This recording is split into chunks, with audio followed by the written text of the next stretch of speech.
How far will ordinary people go if they were ordered by an authority figure? This video is about one of the most intriguing and disturbing aspects of human nature, what social psychology understands as destructive obedience. And at the center of this exploration is one of the most jaw-dropping and controversial experiments in the history of social psychology, MILGRAM'S shock experiments. Well, we all know that people obey orders. So what is so special about this? Why are we learning about it? Well, it's not about the fact that people obey orders, but to what extent and why. Well, Nazi soldiers weren't all monsters. They were ordinary people. They were neighbors, fathers, husbands. So how did obedience override morality or humanity? Stanley Milgram couldn't stop thinking about this one question. So he decided to test it, not in a war zone or prison, but in a laboratory at Yale University. And the answer that was found was far beyond what one could expect. Stanley Milgram conveyed, I set up a simple experiment at Yale University to test how much pain an ordinary citizen would inflict on another person simply because he was ordered to do by an experimental scientist. And what Milgram discovered revealed a dark side of human behavior, one that permanently changed how we understand obedience, authority, and morality. All participants were male volunteers who were told that they were taking a part in a scientific study on learning. This, however, was not the true purpose of the experiment. Each participant was paired with another participant who was actually an actor working for the experimenters.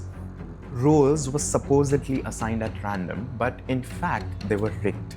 While the actors played the roles of learners, the real participants always ended up being the teachers.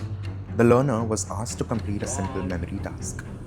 Each time the learner made a mistake, the teacher was instructed to administer an electric shock. The shock machine had 30 switches ranging from 15 volts to 450 volts, labeled with escalating warnings. Slight shock, intense shock, danger, severe shock, and finally a chilling label, XXX. With every mistake, the teacher was instructed to increase the voltage. To make the situation a little more believable for the teachers or the real participants, Milgram actually administered a 45-volt electric shock to the participants. Well, the shocks given to the learners were not real, but the participant did not know that. The learner, seated in another room, was instructed to make frequent mistakes and respond with pre-recorded sounds of pain, escalating from grunts to screams, desperate pleas, claims of heart condition, and finally, silence. As the experiment progressed, participants became uncomfortable and faced a moral conflict. Should they continue obeying orders or stop to prevent them? Whenever a participant hesitated, the experimenter, wearing a lab coat and projecting authority, used a series of scripted prompts. Please continue. The experiment requires that you continue. It is absolutely essential that you continue. And you have no other choice. You must go on. 435 volts, says danger, severe shock here. Next on the next one. Continue, please. 435 volts. Next one, brave, woman, soldier, dog, horse. Answer is woman, 450 volts. That's it.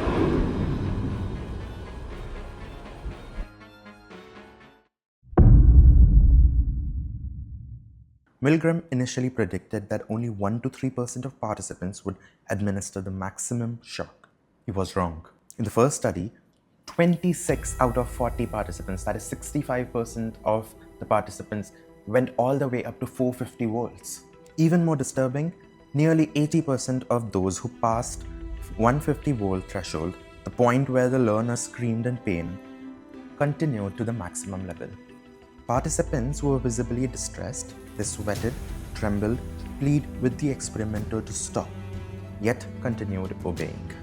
One participant actually believed that he had killed his partner, or the learner in this case. He had a breakdown. So we know that this is not cruelty. It is obedience. The participants had been already paid for volunteering, so they could have left any time they wanted. But they continued to obey. A question to consider: what would have been the repercussions if this were a real life scenario and the shocks were real and lives of people were actually at stake? Well, something similar did happen, not a simulation, but in real life, and 7 astronauts lost their lives because of it. This time it wasn't a laboratory, it wasn't Yale, it was real life, and it was NASA.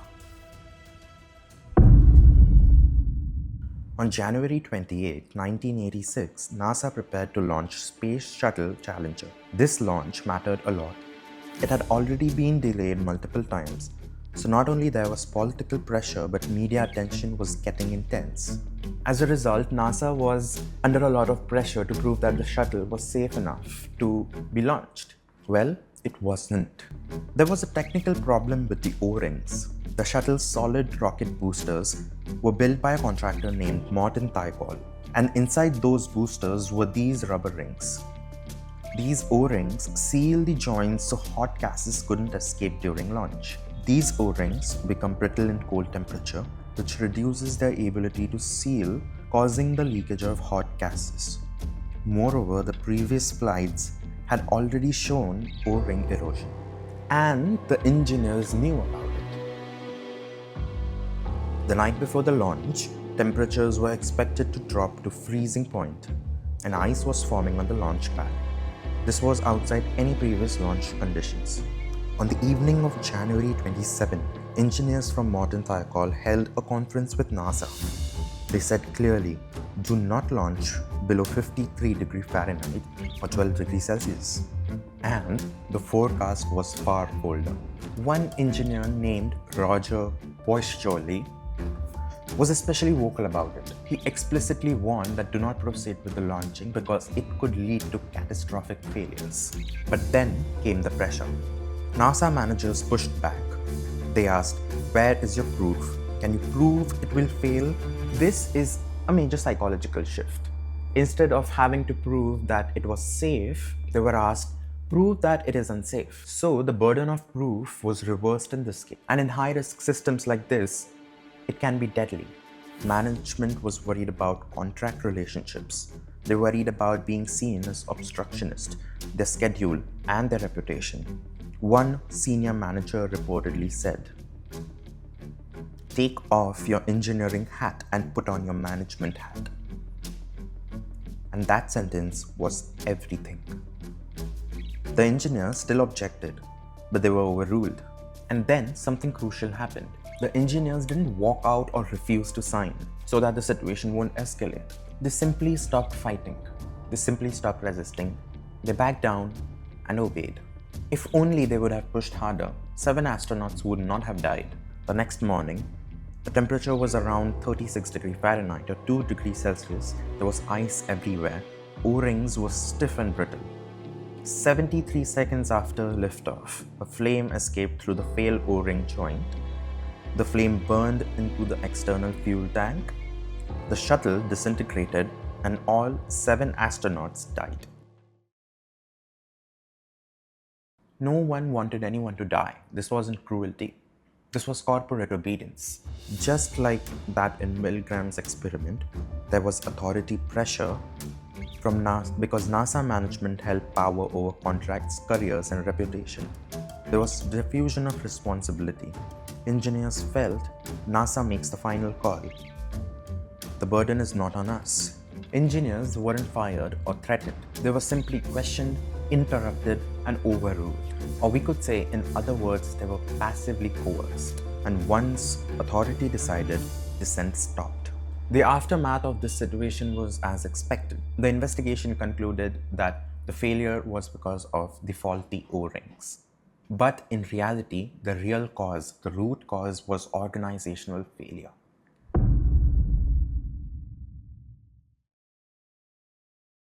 The opposite of obedience isn't rebellion, it is professional courage. To navigate through situations like this in the real world, which most of us have to do one or the other time in our lives, knowing why people give in to obedience proves very helpful. Several situational factors influenced obedience: institutional authority, authoritative appearance, distance from responsibility and consequences, If someone else is being accountable, why should I bother? Also, physical distance plays a role. And the most important of all that hides in plain sight is gradual escalation of orders. When the authority demands gradual increase in strength of the shock, it made it much harder for participants to refuse. When you slowly increase your demands, it seems okay to give in to it. And last but not the least, time pressure and commitment. There was not a lot of time, so opportunity for reflection was little. And also, participants felt obligated to finish what they have started. Well, people are not inherently violent or malicious. A conscious, proactive mindset and awareness makes us uniquely human. So we can use that to our advantage with a little more courage and a good bubbly pint of audacity. American Psychological Association puts it very well. Number 1, question the authority's legitimacy. Number 2, ask yourself, is this something I would do on my own initiative? Number 3, if you are a part of a group that has been commanded to carry out immoral actions, find an ally in the group who shares your perceptions and is willing to join you in the opposing objectionable commands. So the conclusion could not be simpler. MILGRAM'S experiment reminds us that evil does not always come from cruel people. Sometimes it comes when ordinary people like us obey orders without stopping to question them.